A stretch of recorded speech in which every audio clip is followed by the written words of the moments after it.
తెలంగాణ ప్రజలందరికీ నమస్కారం. ఈరోజు హైకోర్టు బసవతారకం క్యాన్సర్ హాస్పిటల్కు హెచ్చరించింది. హైకోర్టు ఎందుకు హెచ్చరించింది అంటే, బంజారాహిల్స్లోని Nandamuri Basavataraka Ramarao memorial cancer foundation తీరుపై తెలంగాణ హైకోర్టు తీవ్రంగా ఆగ్రహం వ్యక్తం చేసింది. దేనికోసం చేసిందంటే, ఈరోజు తెలంగాణ హైకోర్టు ఒక పిటిషనరు ఏమాత్రం ఆలస్యం జరిగిన హాస్పిటల్ ట్రీట్మెంట్ కోసం బంజారాహిల్స్లోని Nandamuri Basavatarakam hospital memorial cancer foundation తీరుపై తెలంగాణ హైకోర్టు ఆగ్రహం వ్యక్తం చేసింది. పిటిషనర్ చికిత్సలో ఏమాత్రం ఆలస్యం జరిగిన హాస్పిటల్పై తీవ్ర పరిణామాలు ఉంటాయని హెచ్చరించింది. రొమ్ము క్యాన్సర్తో ఒక రోగి ట్రీట్మెంట్ కోసం ఆరోగ్యశ్రీ పథకం కింద ఆ దవాఖానకు పోతే ఖర్చులన్నీ ఆమెనే భరించాలని బసవతారకం హాస్పిటల్ సిబ్బంది చెప్పిండ్రంట. చెప్తే ఆమె దీంతో బసవతారకం హాస్పిటల్ పైన హైకోర్టులో కేసు వేసిందంట. నిజంగా ఇట్లా వేస్తేనే చక్కగా అవుతారు. కేసును విచారించిన హైకోర్టు ఆసుపత్రిపై తీరుపై ఆగ్రహం వ్యక్తం చేసిందంట. ప్రభుత్వం సబ్సిడీలు పొందిన ప్రైవేట్ హాస్పిటల్స్ పేదలకు ఈరోజు ఇవి ప్రభుత్వం నుండి సబ్సిడీలు పొందిన ప్రైవేట్ హాస్పిటల్స్ పేదలకు ఉచితంగా వైద్యం చేయాలని సూచించింది. సుమారు 7.35 ఎకరాల భూమిని సబ్సిడీపై పొందిన బసవతారకం హాస్పిటల్ పేదలకు ఉచితంగా వైద్యం చేయాలని వెల్లడించింది. పిటిషనర్ చికిత్సలో ఏమాత్రం ఆలస్యం జరిగిన హాస్పిటల్పై తీవ్ర పరిణామాలు ఉంటాయని హెచ్చరించింది. ఆమెను వెంటనే ఆసుపత్రిలో చేర్చుకొని అవసరమైన అన్ని చికిత్సలు అందించాలని హైకోర్టు చేసింది. ఈరోజు వీళ్లకు దేనికోసం ఇస్తారు సార్? వీళ్ళకి దేనికోసం ఇస్తారు? వీళ్ళు పేదల వైద్యం వీళ్ళు ఇచ్చే ప్రాజెక్ట్ రిపోర్ట్ల ప్రభుత్వానికి ఉచితంగా వాళ్ళ స్థలం తీసుకునేటప్పుడు, లేకుంటే సబ్సిడీ రేట్ల స్థలం తీసుకునేటప్పుడు వాళ్ళ ప్రాజెక్ట్ రిపోర్ట్ల మేము క్యాన్సర్ దవాఖానా మాకు ఈ కమిట్మెంట్ ఉన్నది, మేము పేదలకు వాళ్ళకి సాయం చేస్తాము, లేకుంటే ఇంతవరకు మేము సాయం చేస్తాము అని చెప్పి మేము ఇంతమందికి ఉపాధి కల్పిస్తాము, మా వల్ల సామాన్య జనానికి ఇంత ఉపయోగం ఉంటుంది అని చెప్పి వాళ్ళ ఫిజిబుల్ రిపోర్ట్లు అంటే వాళ్ళ ప్రాజెక్ట్ రిపోర్ట్లు అవన్నీ పెట్టిన తర్వాతనే అవన్నీ చూసి తక్కువ రేటుకు వాళ్ళకు భూములు ఇస్తారు. ఈరోజు దేనికైనా సరే, అది అపోలో హాస్పిటల్కి ఇచ్చినా లేకుంటే ఇంకా ఏ హాస్పిటల్కి ఇచ్చినా దేనికోసం ఇచ్చినా వాళ్ళు దాన్ని దృష్టిలో పెట్టుకొని ఈరోజు వాళ్ళకు ఈ రాయితీలన్నీ కల్పిస్తారు. కానీ వాళ్ళు అలా పోయిన తర్వాత ఈరోజు ఇది కాదు అంటే ఎవరో క్యాన్సర్ ఆమె కోర్టుకు పోయింది కాబట్టి ఏదో ఆమెకు న్యాయ వ్యవస్థలో కొంచెం ప్రవేశం ఉందో లేకుంటే పరిచయస్తులు ఉన్నారో కోర్టుకు పోయింది కాబట్టి సక్సెస్ఫుల్గా బయటకు వచ్చింది. చాలామంది ఈరోజు కార్డులు ఉన్నప్పటికీ డబ్బులు కట్టి వాళ్ళు ట్రీట్మెంట్ తీసుకుంటున్నారు. ఈరోజు నేను ఒకటే చెప్తున్నా, ఆరోగ్యశ్రీ కింద ఎవరైనా మీరు ట్రీట్మెంట్ డబ్బులు కట్టి మీరు తీసుకుంటే కోర్టుకు పోయి ఆ పైసలు వాపస్ వసూలు చేయండి. ఇదే జడ్జిమెంట్ మీరు సవాల్ చేసి మీరు వాపస్ తెచ్చుకోవాలి. ఈరోజు వాళ్ళు సేవలు అందిస్తున్నట్టుగా ఏదో ఉచితంగా చేస్తున్నట్టుగా ప్రజలను ఆదుకున్నట్టుగా ఏవేవో చూపించే ప్రయత్నాలు చేస్తూ ఉంటారు. కానీ ఈరోజు వాస్తవానికి వస్తే పేదల నుండి డబ్బు గుంజి పేదల నుండి ఈరోజు డబ్బు పీల్చి ఈరోజు పేద మధ్యతరగతి పేషెంట్ల నుండి తీసుకొని వాళ్ళు ఆల్రెడీ క్యాన్సర్ వచ్చిందంటే పిండి పిప్పి చేసే పరిస్థితి. ఆ విధంగా ఈరోజు వాళ్ళ ఆరోగ్యంతో చెలగాటం ఆడుతూ మీ ట్రీట్మెంట్ లేదు పో అని చెప్పే పరిస్థితి వచ్చిందంటే నిజంగా ఇది చాలా బాధాకరం. హైకోర్టు స్పందించినందుకు నేను కృతజ్ఞతలు తెలుపుకుంటున్నా. దీన్ని అడ్డం పెట్టుకొని ఈరోజు ఎవరెవరైతే ఏ హాస్పిటల్ అయితే ప్రభుత్వం నుండి రాయితీగా భూములు తీసుకొని అక్కడ హాస్పిటల్ నిర్మించారో వాళ్ళందరూ కూడా ఈరోజు పేదలకు ఉచితంగా వైద్యం అందించాలని చెప్పి నేను డిమాండ్ చేస్తున్నా. ఎవరెవరైతే డబ్బులు కట్టి ట్రీట్మెంట్ తీసుకుంటున్నారో వాళ్ళందరూ కూడా మీరు కోర్టుకు వెళ్ళండి. మీరు కోర్టుకు వెళ్ళి ఇమ్మీడియట్గా మీకు కట్టిన బిల్లులు వాళ్ళ దగ్గర నుంచి వసూలు చేసే ప్రయత్నం మీకు ఖచ్చితంగా చేయాలని చెప్తున్నా. ఈరోజు వాళ్ళు స్థలాలేమో వాళ్ళ నాయనలు సంపాదించిన స్థలాలేమో వ్యాపారాలు చేసుకుంటారు. అర్థమైందా? అది స్టూడియోలే కానీ లేకుంటే థియేటర్లే కానీ ఏవి కానీ వ్యాపారాలు చేసుకుంటారు. ఇక ఏమైనా పెట్టాలనుకుంటే ప్రభుత్వ భూములు తీసుకుంటారు, గవర్నమెంట్ దగ్గర తీసుకుంటారు, దానిపైన కూడా వ్యాపారం చేస్తారు. అర్థమైందా? వాళ్ళ న్యాయన పేరు మీద ఏమైనా పెట్టాలంటే ప్రభుత్వ భూములే, ప్రైవేట్ భూములలో పెట్టరు వాళ్ళు. ఈ దవాఖాన్లు కానీ ఇవి కానీ ఏవి కానీ ప్రైవేట్ భూములలో పెట్టరు, వాళ్ళ సొంత భూములలో పెట్టరు. అర్థమైందా? కనీసము ఒక పెద్ద విగ్రహం, ఒక భారీ విగ్రహం హ్యాబిట్ సెంటర్లో అంత పెద్ద థియేటర్ కట్టించింది ఆయన. ఇక్కడ పక్కన రామకృష్ణ స్టూడియో ఆయన పేరు మీద ఒక అనాథాశ్రమం ఏదన్నా కట్టుకోవాలి, అమ్ముకున్నారు.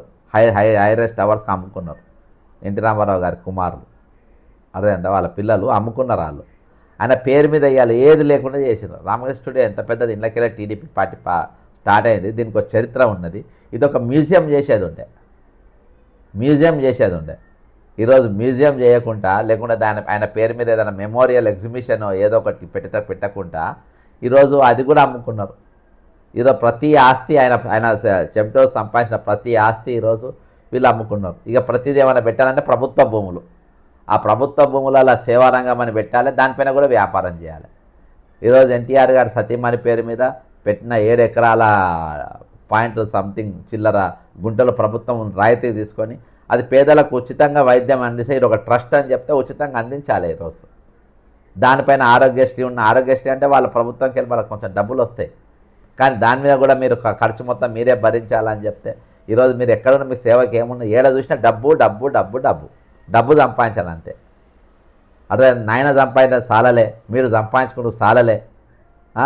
ఇక అన్ని ప్రభుత్వం మళ్ళీ మాది వాళ్ళ నాయన పేరున్ననికి ఎన్టీ రామారావు గారి పేరున్ననికి ప్రతిదీ ప్రభుత్వ భూములు తీసుకోవాలి. అది విగ్రహం పెట్టడానికైనా కానీ ఏదైనా కానీ సరే. ప్రభుత్వము ఈ రాష్ట్రానికి ముఖ్యమంత్రిగా చేసిండ్రు, ఆయనకి ఇవ్వాల్సిన గౌరవము తెలంగాణ ప్రజలు ఇచ్చిండ్రు, ఏపీ ప్రజలు ఉమ్మడి ఆంధ్రప్రదేశ్ ప్రజలు ఇచ్చిండ్రు, ఇప్పుడు కూడా ఇచ్చిండ్రు, ఇస్తూనే ఉంటారు, అందులో డౌట్ లేదు. మీరేం చేసిండ్రో అది చెప్పండి. ఇవాళ దాకా మీరేం గౌరవం ఇచ్చిండ్రో చెప్పండి. ఎన్టీ రామారావు గారిని మీరు ఏం గౌరవం ఇచ్చిండ్రు? ఆయన మీరు సంపాదించిన స్థలంలో కాదు, ఆయన సంపాదించుకున్న స్థలంలో ఎక్కడ ఆయనకు గుర్తుగా ఏం నిర్మించిందో చెప్పండి. మీరు ఆయన పేరు మీద ఏం గుర్తించారు? ఆయన గుర్తుండేటట్టుగా మీరు ఏం కట్టిండ్రు ఒక నిర్మాణం చెప్పండి. మీరు ఏం చేసిండ్రు? ఏమన్నా చేసిండ్రా? ఏం లేదు, జీరో. అన్నీ లాస్ట్లో ఆయన ఉన్న ఇల్లు కూడా ఇది లక్ష్మీపార్వతి ఉన్న ఇల్లు కూడా గుంజుకొని సరే అన్న ఏమన్నా చేస్తారేమో, అది కూడా ఇంట్లో కూడా ఏం చేయలే. అన్ని వ్యాపారాలే, చంపుకోవాలి, అమ్ముకోవాలి, గుంజుకోవాలి, అమ్ముకోవాలి, బిల్డింగ్లు కట్టుకోవాలి, చేసుకోవాలి. అన్యాయం ఏంటంటే రామకృష్ణ స్టూడియోని కూడా ఆ స్టూడియో దానికోసం అమ్మిందంటే ఇక అలా అనేకమైన గుర్తులు ఉన్నాయి అందులో. దాన్ని కూడా వాళ్ళు అమ్ముకున్నంటే ఇక ఎంత ఘోరం చూడండి. ఇక క్యాన్సర్ హాస్పిటల్ ప్రభుత్వ భూమిలో వాళ్ళ నాయన స్థాపించినటువంటి దవాఖానకు చైర్మన్గా బాలకృష్ణ గారు ఉంటారు ఈరోజు. అందులో కూడా ఈరోజు ఫీజులు తీసుకొని వైద్యం అందించే కాడికి వచ్చిందంటే ఏం సేవ మీది ఏం కమిట్మెంటు? ఈ సొసైటీకి మీరు ఏం చేస్తున్నట్టు? మీకు ఈ సొసైటీ ఎంత ఇచ్చింది? ఆ సొసైటీకి మీరేమి ఇచ్చిండ్రు? మీ నాయన మీకు ఎంత చేసిండ్రు? మీరు మీ నాయనకి ఎంత చేస్తుండ్రు? ఈరోజు మీ తల్లిగారి పేరు మీద పెట్టిన హాస్పిటళ్ళల్లో మీరు ఫీజులు తీసుకొని ఈరోజు కోట్లతో చివాట్లు పడితే మీకు సిగ్గు అనిపిస్తలేదా? కోట్లతో చెప్పించుకోనికి మీకు సిగ్గు అనిపిస్తలేదా? ఈరోజు కోర్టుకు పోయి మీ ముఖం ముందు వైద్యం చేసుకుంటుంటే మీకు సిగ్గు అనిపిస్తలేదా? మీకు ఏమన్నా మంచి లక్షణాలు ఉన్నాయా? ఒక ఎన్టీ రామారావు గారి పిల్లలు, ఎన్టీ రామారావు కొడుకులు అన్నట్టుగా మీరు ఉన్నారా? ఆయన లెక్క మీరు ఉన్నారా? మీరు ఈరోజు ట్రస్ట్ దాఖల పైన వ్యాపారం చేస్తారు, దానిపైన క్యాన్సర్ పేషెంట్ దగ్గర డబ్బులు ఇవ్వమని చెప్తారు, డబ్బులు గుంచుతారు వాళ్ళ దగ్గర. ఆరోగ్యశ్రీ కార్డు కింద ఉన్న ఈరోజు అందరి దగ్గర గుంచి అందరూ ఒక తిరిగి ఎందుకుంటారు? ఎవరో ఒకరు తిరగబడతారు. క్యాన్సర్ పేషెంట్ అయినప్పటికీ, ఇంకా ఆమెకు క్యాన్సర్ ట్రీట్మెంట్ ఆలస్యం అయినప్పటికీ తెగిడిచి కోర్టుకు పోయి ఈరోజు ఆమె జడ్జిమెంట్ పట్టుకొని వచ్చి మీ ముఖం మీద ఇసిరేసి మీ దాఖలనే ఈరోజు ట్రీట్మెంట్ తీసుకుంటుందంటే ఇక ఎక్కడికి వచ్చిందో చూడండి. ఇక మీ పరపతి, మీ స్థాయి ఎక్కడికి దిగజారిందో మీరు చూడండి. ఇక ఈ జడ్జి మీద అప్పీల్ మీద పోతే మాత్రం మీరు అని ఊస్తారు. ఇక ఇది మీరు మీ తండ్రికి ఆయన పేరు ఈ విధంగా నిలబెడతారు, నందమూరి నందమూరి నందమూరి అని చెప్పుకుంటారు. అర్థమైందా? ఆయన పేరు చెప్పుకొని ఒక్క పూట బతకలేరు మీరు. ఆయన పేరు చెప్పుకోలేంది మీరు బతకలేరు, ఆయన పేరు చెప్పుకోలేంది మీకు ఏం లేదు. చివరికి ఆయన పేరు, తల్లిదండ్రుల పేరు, ఇద్దరు పేర్లు కూడా కోర్టుకు గుంజిండ్రు మీరు. ఇక తల్లిదండ్రుల పేర్లు ఎక్కడ గుంజిండ్రంటే వాళ్ళని అప్రతిష్ట పాలు చేసి వాళ్ళు ఉచితంగా ఇస్తామన్న వైద్యాన్ని ఈరోజు మీరు ఆ అమ్మకానికి పెట్టి ఈరోజు వాళ్ళ పరువు ప్రతిష్టలను హైకోర్టు గుంజుకొచ్చింది ఈరోజు. అది మీ కమిట్మెంట్ ఈ సొసైటీకి. అది ఎన్టీ రామారావు గారి పేరు ప్రతిష్టలు మీరు నిలబెడుతున్న తీరు ఇది. బసవతారకం గారి పేర్లు మీరు ఈ విధంగా నిలబెడుతున్నారు.